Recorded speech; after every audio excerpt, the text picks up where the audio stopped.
दोस्तों नमस्कार। देश की इकोनॉमी का बंटा धार है और हमें चुनाव में जाना है। यह सवाल मोदी सत्ता के सामने का है। एक ऐसा सवाल जिसके दायरे में इस देश का किसान भी आता है, मजदूर भी आता है, आदिवासी भी आता है और मिडिल क्लास भी आती है। यहां तक कि तमाम व्यापारी तबका भी आता है। और यह उन राज्यों की कहानी है जिन राज्यों में चुनाव होने वाले हैं। और बीजेपी अब संभल संभल कर कदम रख रही है या मोदी शाह की बिसात पे अब मोदी ने मान लिया है कि अब उनके चेहरे के आसरे जीत नहीं मिलेगी। और सच तो यह भी है कि यह तीन ऐसे राज्य हैं जहां पर 2014 की बम्पर जीत जो लोकसभा में मिली थी, उसके महज 4 बरस के बाद ही इन तीनों राज्यों में बीजेपी हार गई थी। यानी 2013 की तुलना में 2018 के जो चुनाव हुए उसमें बीजेपी तीनों राज्यों में पिछड़ गई। यानी इन तीन राज्यों में मोदी का जादू जब 2014 के बाद 2018 में नहीं चला तो फिर अब कैसे चलेगा, जब इस देश के भीतर में डॉलर के मुकाबले रुपए का सवाल हो, इंपोर्ट और एक्सपोर्ट की घटती हुई परिस्थितियों का सवाल हो, बढ़ती हुई महंगाई का जिक्र हो, लगातार बढ़ती बेरोजगारी का जिक्र हो, इस देश के भीतर में ग्रामीण इलाकों में महंगाई शहरों के मुकाबले कहीं तेज रफ्तार से दौड़ रही हो, तो ऐसे में दोष किसे दिया जाए और दोष जिसे दिया जाए उसका जादू काम कैसे करेगा। और जब टिकटों के बंटवारे का अब जिक्र निकल कर आया और पहली सूची जारी हुई तो उसने भी कई संकेत दे दिए। और पहला बड़ा संकेत यही कि दरअसल अब प्रधानमंत्री नरेंद्र मोदी का चेहरा नहीं चलेगा। तो ऐसे में बीजेपी का संगठन और बीजेपी के भीतर कॉन्स्टिट्यूंसी दर कॉन्स्टिट्यूंसी एक एक सीट पर निगरानी रखने की जरूरत है। और उसमें कोई बड़ा नेता नहीं, कोई छोटा नेता नहीं, सभी बराबर हैं। नेता एक ही है जो दिल्ली में मौजूद है। और अब एक एक सीट पर किसको टिकट दी जाए, सबको बदल दिया जाए, कुछ को बदला जाए, उम्र की जो रेखा थी 75 बरस की उसको भी तोड़ दिया जाए, सब कुछ टूट रहा है। नेताओं के बेटों को भी टिकट है और 75 बरस की उम्र वाले को भी टिकट है। जो अभी तक अपनी ताकत का एहसास सिर्फ अपने औरे से कराते थे उनका टिकट कट रहा है। तो क्या ये सारे संकेत 2024 के चुनाव को लेकर उन महारथियों के बीच हैं जो ये मानकर चलते हैं कि चुनाव तो हम जीत जाएंगे अगर प्रधानमंत्री मोदी ने या फिर बीजेपी के नेता मोदी शाह ने उन्हें टिकट दे दिया। लेकिन एक एक सीट महत्वपूर्ण है 272 पहुंचने के लिए 2024 में। और उससे पहले यह सेमीफाइनल, तो इसमें जब एक एक सीट पर नजर इतनी तीखी हो चली है तो आइए एक एक पन्ने को पलट लीजिए, क्योंकि मौजूदा वक्त में दिल्ली की सत्ता को इस बात का एहसास हो चला है कि इकोनॉमी का बंटाधार कर चुके हैं। और अब वो संभले नहीं संभलेगी तो अगले 8 महीने तक इस देश में सिर्फ राजनीति होगी, चुनाव होगा, सीटों का ऐलान होगा, किसकी जमी को नीचे से हटाना है टिकट काट करके और किसकी जमी को जोड़ना है टिकट दे दे करके। यही स्थिति अगले 8 महीनों में इस दौर में गवर्नेंस के तौर पर देख लीजिए या मोदी सरकार के तौर पर देख लीजिए, यही होने वाला है। तो आइए एक एक पन्नों को पलटते हैं। लेकिन बार बार हमने जिक्र चूंकि इकोनॉमी का कर दिया है तो एक क्षण के लिए इकोनॉमी के पहले पन्ने को खोल लीजिए, उसके बाद उस राजनीति में आएंगे कि आखिर मोदी का चेहरा क्या वाकई अब इन तीनों राज्यों में कोई काम नहीं करेगा और 2024 के दौर में भी मोदी का चेहरा काम नहीं करेगा। बीजेपी का संगठन और आरएसएस के स्वयंसेवकों की कतार ही मायने रखेगी। जगह जगह पर एक एक सीट को लेकर उन लोगों के टिकट कट जाएंगे जो सोचते थे मोदी के करीब हैं और अगर टिकट मिल गया तो जीत ही जाएंगे, क्योंकि मोदी प्रचार करने जब आएंगे तो फिर मुश्किल क्या है। यह अलग मसला है कि पहली खेप की जो सीटों को जारी किया गया उसके बाद भी आवाज यही आई कि मध्य प्रदेश में चुनाव की तारीखों का ऐलान हो, उससे पहले भी 2-3 रैलियां प्रधानमंत्री मोदी कर ही ले। चेहरा नहीं, जादू खत्म, जमीन पर उतरने की स्थिति और उसमें एक एक करके कई कैटेगरी। लेकिन इस दौर में सबसे पहले डॉलर के मुकाबले रुपया 83 रुपए 15 पैसे हो गया है प्रति डॉलर, रुपया नीचे जा चुका है। जो बजट में ऐलान किया गया था डिसइन्वेस्टमेंट का, उसमें लगभग 60% की गिरावट आ गई है। 30,000 करोड़ रुपया भी कमा पाएंगे नहीं, यह भी मुश्किल है। टारगेट 51,000 करोड़ का था। रिटेल इन्फ्लेशन, और वह भी गांव में, इस तेजी से बढ़ा है कि पूछिए नहीं। और खास तौर से सब्जी 37.3% की रफ्तार से एक महीने में कुलांचे मार रही है और लोगों के पास पैसा नहीं है। मसाले 21% बढ़ गए, दाल 13% बढ़ गई, अनाज 13% बढ़ गया, पेय पदार्थ 10% बढ़ गए। लेकिन सब्जियों ने कमाल कर दिया है इस दौर में, असर गांव तक के भीतर है। जो एक्सपोर्ट होता था वो सबसे कम पर आ गया है, 16% नीचे आ गया। व्यापार घाटा भी 20 बिलियन डॉलर के पार पहुंच गया। तेल आयात में हम पूरे तरीके से रशिया पर निर्भर हो चले हैं। यानी जो इराक से तेल लेते थे, जो सऊदी अरब से लेते थे, जो यूनाइटेड अरब अमीरात से लेते थे, जो अमेरिका से लेते थे, अगर इन सभी को भी जोड़ दीजिएगा तो तकरीबन 13 बिलियन डॉलर का तेल इनसे आता है। और अकेले रशिया से 12.5 बिलियन डॉलर का तेल पिछले 3 महीनों में आया है।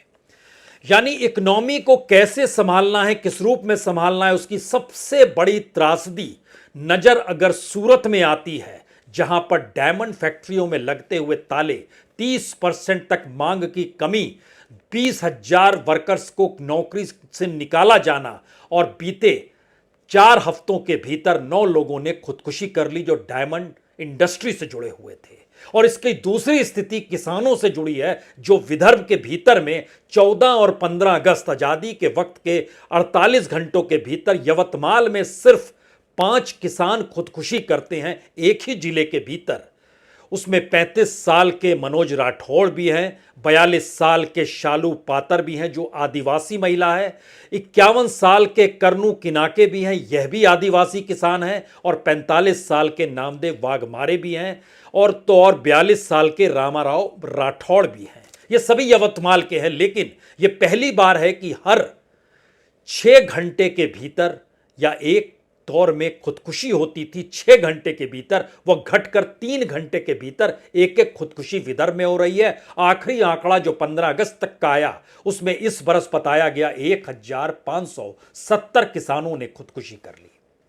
इकोनॉमी की यह तस्वीर मध्य प्रदेश के भीतर अलग नहीं है, छत्तीसगढ़ के भीतर अलग नहीं है, राजस्थान के भीतर अलग नहीं है। तो लौटिए उस राजनीति को समझने के लिए जहां पर इस दौर में मोदी का चेहरा काम नहीं करेगा, और यह लकीर जो अब खिंच रही है, यह 2024 तक चलती चली जाएगी।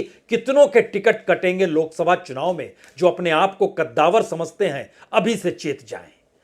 क्योंकि इन 3 राज्यों के चुनाव को एक क्षण के लिए जरा पुराने पन्नों को खोलिए और याद कीजिए, 2013 में इन तीनों राज्यों में बीजेपी की सरकार थी। मध्य प्रदेश में 165 सीट उसके पास 2013 में थी। मोदी प्रधानमंत्री बने और 2018 के चुनाव में वो घटकर 109 पर आ गए। छत्तीसगढ़ के भीतर उनके पास सीटें 49 हुआ करती थी 90 में से, जो घटकर 2018 में 15 पर आ गए। राजस्थान के भीतर 163 हुआ करती थी, वसुंधरा का जलवा था, लेकिन 2018 में वसुंधरा से झगड़ा और घटकर स्थिति 73 पर आ गई। और इस बार भी झगड़ा कहीं ज्यादा तूल पकड़े हुए है, और यह बात तय हो रही है कि वसुंधरा का उपयोग किया जाए, साथ लिया जाए, ना लिया जाए। सियासी तौर पर अपनी ताकत को मोदी शाह गंवाना नहीं चाहते हैं। राज्यों को भी दिल्ली ही हांकेगी, यह संदेश बहुत साफ है। इसीलिए टिकटों के वितरण में ना किसी मुख्यमंत्री की चलती है, ना ही किसी कमेटी की चलती है, बल्कि तमाम रिपोर्ट्स को परखते हुए जिस अंदाज में टिकट बांटे गए, उसमें एक एक पन्नों को जब आप खोलिएगा तो पहला पन्ना आपके सामने मध्य प्रदेश का होगा। 39 सीटों का मैसेज क्या है? 12 नए चेहरे हैं, 27 पुराने चेहरे हैं। 50% हारे हुए चेहरे भी चलेंगे, उसमें से 14 चेहरे हारे हुए हैं, यह भी मैसेज है। 75 बरस से ज़्यादा की उम्र भी चलेगी। और इन सब के बीच जो ताकतवर हैं, जैसे चांचोड़ा से प्रियंका मीना को टिकट दिया गया, जिनके पतिदेव IRS हैं, दिल्ली में पदस्थ हैं, और इनके जो दादा हुआ करते थे, दादा ससुर कहिए जो होते थे, वह कांग्रेस के हुआ करते थे और मंत्री भी रह चुके हैं। लेकिन सीटों पर ना जाइए, जरा इसको समझिए कि अंदाज क्या है। जाति समीकरण के हिसाब से जो टिकट दिया गया वह 6 जगहों से दिया गया, सबलगढ़, पिछौर, बांडा, छतरपुर, जबलपुर पूर्व और कसराबाद। यानी जाति समीकरण मैटर करता है, इससे कोई अलग भिन्नता होनी नहीं चाहिए। जो संघ से जुड़े हुए हैं वह भी मायने करते हैं। 3 लोगों को पहली बार खुले तौर पर स्वयंसेवक थे, प्रचारक थे, टिकट दिया गया। जैसे हीरा सिंह श्याम है जो कि पुष्पराजगढ़ अनूपपुर में आता है, उनको वो स्वयंसेवक रह चुके हैं। उसके बाद दूसरा नाम है विजय आनंद मरावी, ये बिछिया मंडाला से आरएसएस के प्रचारक रह चुके हैं। राजेश सोनकर सोनकच्छ से संघ के बेहद करीबी हैं, तीनों को टिकट दिया गया। सिंधिया के करीबी 2 ही हैं जिनको टिकट दिया गया। उसमें एक नाम इस बात के लिए महत्वपूर्ण है कि उनकी उम्र जो है वह 75 के पार है, लेकिन उनको चंदेरी से जगन्नाथ रघुवंशी को टिकट दिया गया। यानी 75 साल से ज्यादा को टिकट नहीं देना है, लेकिन यहां दिया गया। दूसरा नाम एंदल सिंह कसाना जो सुभावली से जिनको टिकट दिया गया, उनको टिकट दिया गया। कुछ बड़े नेताओं को साथ करीबी को टिकट इसलिए दिया जा रहा है कि इस बार सामूहिक तौर पे सभी कूद जाएं। इसीलिए प्रहलाद सिंह पटेल जो मंत्री हैं, उनके व्यक्ति लखन पटेल को पातरिया दापोह से टिकट दिया जाता है। गणेश सिंह जो है सांसद हैं, उनके करीबी सुरेंद्र सिंह गद्दावर चित्रकूट 17 से टिकट दिया जाता है। सत्यनारायण जेटिया ताराचंद गोयल तराना से टिकट दिया जाता है, इनके करीबी है। थावरचंद गहलोत के करीबी सतीश मालवीय हैं, उनको टिकट दिया जाता है छट्टियां से।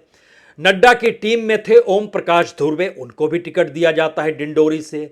केंद्रीय मंत्री के करीबी हैं एक महेंद्र नागेश जो गुड़गांव नरसिंहपुर से, उनको भी टिकट दिया जाता है। मुख्यमंत्री के करीबी हैं पूर्व मंत्री रंजना पटेल के करीबी हैं, और उनको कुक्षीधार से जयदीप पटेल को भी टिकट दिया जाता है। ये मैसेज क्या है? 4-5 खानों में जब आप मैसेज देखिएगा तो नेताओं के करीबी, क्योंकि बड़े बड़े कद्दावर नेता भी मैदान में उतर जाएं। जातीय समीकरण यकीनी तौर पर उस इलाके में पैठ होनी चाहिए। इलाके में जिनकी पकड़ है, ऐसे 5 लोगों को मध्य प्रदेश में टिकट दिया गया, लेकिन 3 नेता पुत्र को भी टिकट दिया गया। और जब आप उस 39 सीटों को परखेंगे तो एक लाइन आपके जहन में आएगी, क्या इस बार नरेंद्र मोदी का चेहरा मध्य प्रदेश में काम नहीं करेगा? अरे वो तो 2018 में भी नहीं किया था। यह सवाल मध्य प्रदेश के भीतर कांग्रेसी भी उठाते हैं और बीजेपी के भीतर फुसफुसाहट भी होती है, क्योंकि बचते बचाते 109 सीट पर आ गया और उसके बाद कांग्रेस को तोड़ना पड़ा, सिंधिया को लाना पड़ा, तब शिवराज सिंह चौहान की सरकार बनी। तो स्थिति मध्य प्रदेश में नाजुक है, इसीलिए अभी से भिड़िए उन सीटों की तैयारी जो आपके हिस्से में आती नहीं है, हार जाते। इसीलिए यह सूची का पहला संदेश, अब आने वाले वक्त में बीजेपी इस गुमान में ना रहे कि मोदी के चेहरे के आसरे वोट मिल जाएगा, इस गुमान में ना रहे कि मोदी रैली करेंगे और आपके पास वोट आ जाएगा। इस गुमान में मत रहिए कि किसी तरीके से वो कहीं पर जाकर रोड शो करेंगे, आपके हिस्से में आ जाएगा। ना तो यह हिमाचल में आया, ना ही यह कर्नाटक में आया। बंगाल में भी यह जादू नहीं चला था।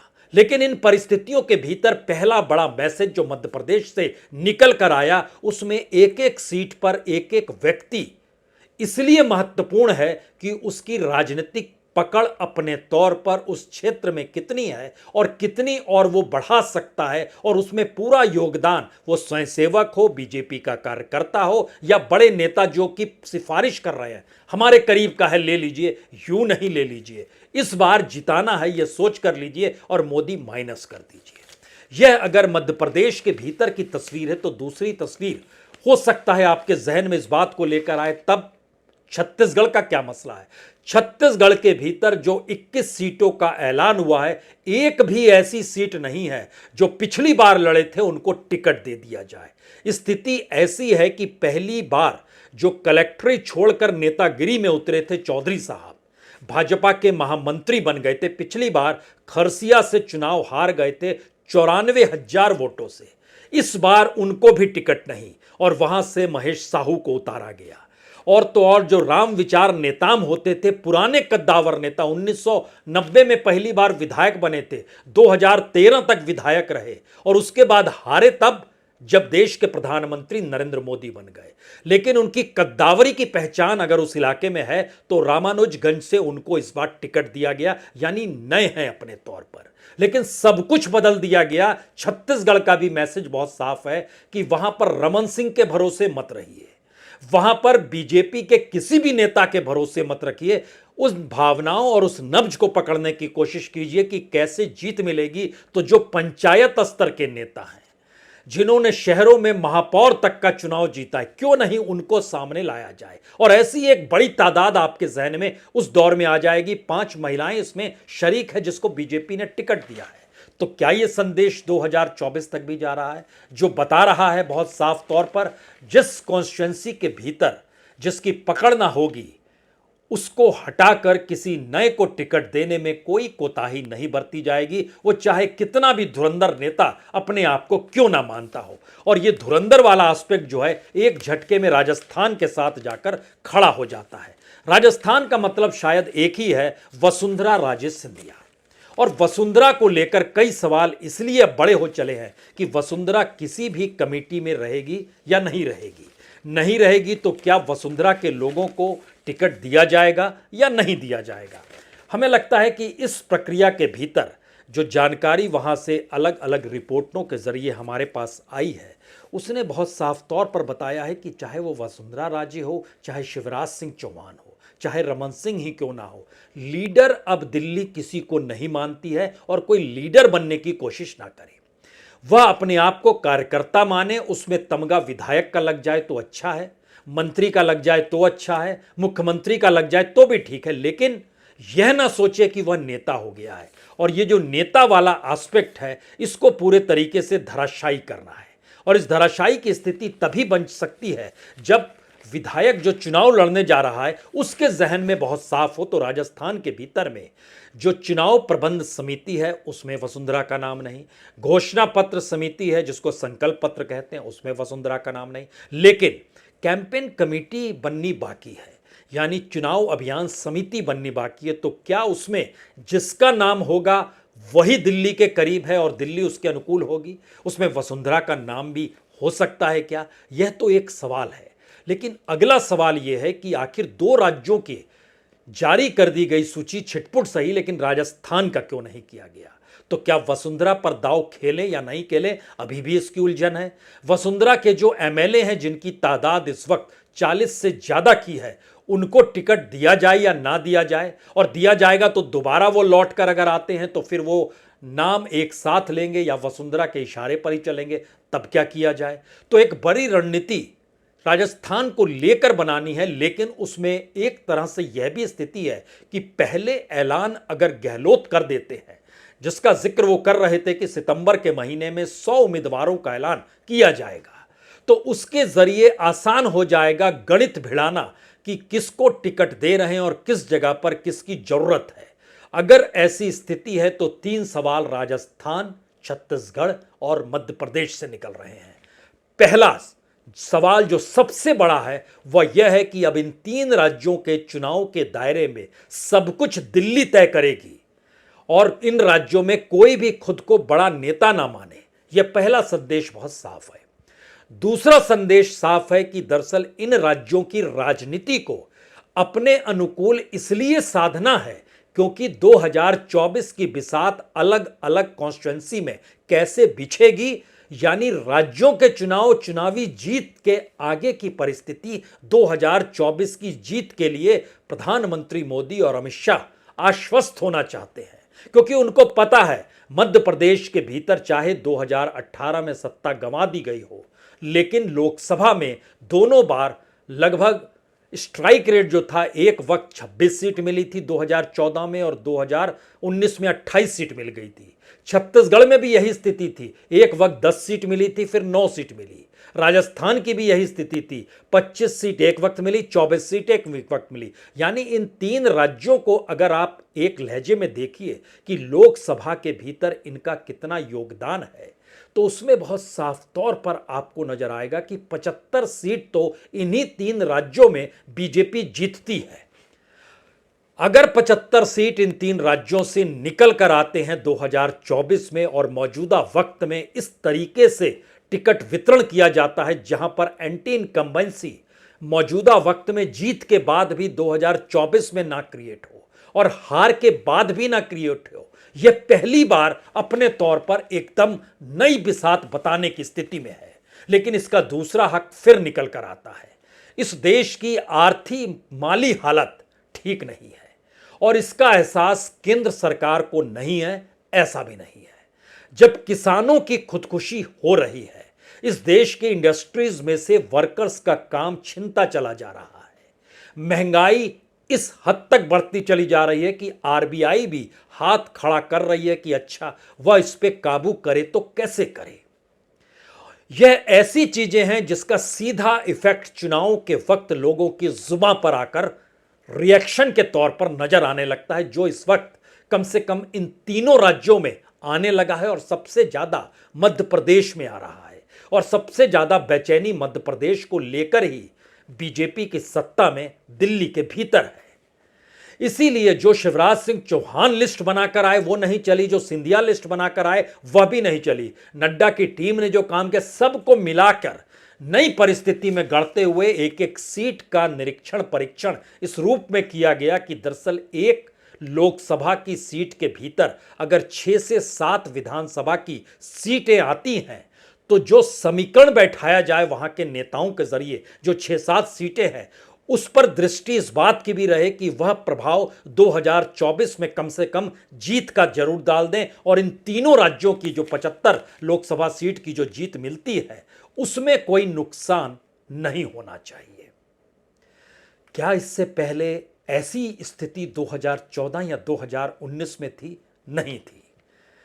तो 3 मुद्दे जो लगातार रेंग रहे हैं वो केंद्र सरकार द्वारा की गई बदहाली का मुद्दा है, वो राज्य सरकार द्वारा जनता के साथ नहीं सरोकार कर पाने की स्थिति है, और तीसरी परिस्थिति दिल्ली की सत्ता मोदी और अमित शाह की बिसात से जाकर जुड़ चुकी है, जहां पर अब उनके सामने बड़ा सवाल है कि क्या आने वाले वक्त में कोई बड़े ऐलान जो इस देश में सस्ता पेट्रोल डीजल दे दें, जो इस दौर में कर्ज मुक्ति की परिस्थितियां लाकर खड़ा कर दें, जो अलग अलग तरीके से अलग अलग समुदाय को कर्ज देने की विचार और सोच इस दौर में लाल किले के प्राचीर से किया गया, उससे कई कदम आगे बढ़ाए जाएं, यानी आर्थिक बदहाली को खत्म किया जाए या परसेप्शन के तौर पर बताया जाए कि दरअसल आर्थिक बदहाली कम करने की दिशा में मोदी सरकार अपने आप को झोंक चुकी है, यह मैसेज कैसे जाएगा?